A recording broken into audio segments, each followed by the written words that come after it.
Simpleng-simple lang tong galawan ng dalawang teams na to sa crunch time ng Game 3 Idol. Less than 5 minutes na lang ang nalalabay at matapos marambak ng Hawks nung una, heto na at nagkakambak na ang Knicks at within 3 points na lang ang deficit. Makikita natin sa pick play ng Hawks na gusto pong i-involve nito si Jalen Brunson sa on-ball defense. Hindi naman din kasi mahusay na defender si Brunson plus maliit nga siya, standing at only around 6'1". So kung siya yung ililipat kay Jalen Johnson, matik kakainin lang ni Johnson yan. Tignan natin kung ano ang mangyayari at gagawing depensa ng New York. Ayan, imbes na switch, double team ang ginawa nila para hindi na umatake si Johnson. Good defense na sana to Idol pero naiwan si Kuminga at dapat dito ay nagsisimula ng mag-rotate either si McBride or Kat Jan kasi si Kuminga naman talaga ang agarang mapapasahan dito. Kita nating nasalo muna ni Kuminga yung bola before pa makarating si Kat Jan. Okay lang naman to in general Idol kasi last line of defense naman si Towns at yan ang ginagampanan niya ngayon. Ang problema lang sa Knicks syempre ay si Kuminga to na isang athletic na player. Napaka-athletic pa nga. Kaya mas okay sana kung hindi mo na lang siya pahawakan ng bola habang bumibuelo pa papasok. Now makikita natin dito mga idol na napunta na si Jalen kay Jalen ngayon. Ang laki talaga nito kontra sa guard ng Knicks so wala nang nagawa pa si Brunson kundi mag-foul na lang. Size advantage talaga eh. Samantala, ganito rin naman po yung gustong gawin ng Knicks at mukhang nagiging useless yung screenings kasi napunta rin si Jalen Johnson kay Brunson. Masabi kaya natin idol na may advantage si Brunson dito? Ako kasi feel ko ay wala gaano eh. Mabilis na forward kasi si Johnson, that's why feel ko ay makakasabay siya ng maayos kay JB. Actually, may cross-match pa naman ang Knicks dito kay Kat at NAW pero hindi naman din kasi first option yan si Kat. Well, kumpiyansa naman din si JB na kaya niya to so wala ka rin naman masasabi doon. Kaso good defense para sa Atlanta yan. Makikita natin idol na tinatry ulit ng Hawks na pagbantayan on the ball si JB pero ang ginawa nila ay blitz naman. Nag-hard show si Brunson sabay nag-fade out naman nung nakarecover na si Josh Hart.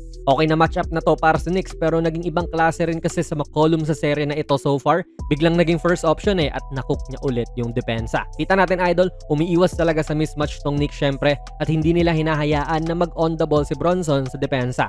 Pero yun naman din syempre yung gusto ng Hawks na gamitin yung disadvantage na iyan ng kalaban. Kaya pumesto si Kuminga upang rektahang mangyari ito. Kaya mamaya sa mga huling seconds ng laro, nilabas din yan si Brunson eh kasi nalulugi ang team pag dumedepensa siya. Hindi man nakascore si Kuminga rito idol pero nagkosto ng pag-collapse sa depensa and eventually nakascore po ang kanilang team. Ayan nga mga idol, less than 20 seconds left sa laro at walang Brunson sa court dito sa Knicks pero ibang klase na po talaga yung confidence nito ni McCollum at tila automatic yung mga ganito niya. Nung game 2, parang ganyan din yung clutch niya natira eh. Good defender to na si Deuce McBride at well defended naman din to pero nanaig pa rin po ang opensa ni CJ. Then dito sa huling possession ng New York, ma-appreciate nitong Hawks fans ang ginawa talaga ni Onyeka Okongwu sa mga oras na ito. For me, nagbigay siya ng high defensive IQ pati versatility para mapornada itong mga plano ng New York. As you can see, nung una kaharap niya pa si Josh Hart pero dahil sa pag-obserba nga niya sa ginagawa ng Knicks, umangat na siya kahit wala pa talaga sa ibabaw si Brunson. And hindi lang yan idol, sa handoff nito ni Kat at Hart talagang pumesto po si Okongwu sa position na masasalo niya si Josh Hart kasi mukhang nakaka-play sana kay Hart to eh. Pero good defense naman din to kay JK. Ang butas sana sa depensa ng Hawks dito ay ito, libre sana si Towns kaso busy siya ngayon para bigyan ng screen si Brunson. Sayang idol, nakawala naman din si Brunson pero andyan po si Okongwu upang saluhin yung depensa. Ito po ay size disadvantage kay Okongwu pero sabi nga natin nagpakita siya ng versatility sa clip na ito at ultimately napigilan si Brunson. Ganda ng pinakita ni Okongwu dito mga idol sa pagpigil sa mga balak ng Knicks at talagang hindi nagamit ni Brunson yung advantage niya. Crucial turnover pa ito sa kanya. So yan mga idol, laking gulat ko talaga na nanalo itong Hawks. Para saan kasi Knicks ang yamado sa serye. Maganda ang star power nila pati yung supporting cast pero for some reason, hindi ko rin po alam kung bakit hindi nagdo-dominate yung team na ito. Then ngayon, kinakaya-kaya pa sila ng Hawks team na halos bagong buo lang nung mid-season yung kanilang roster. Kudos sa Hawks syempre kasi may something sila na pwedeng i-exploit at yung Knicks ay hindi magawa ng maayos yon.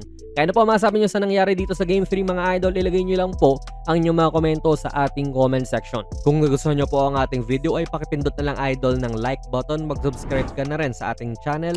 And ako nga pala si Jonas PB and as always, hanggang sa muli.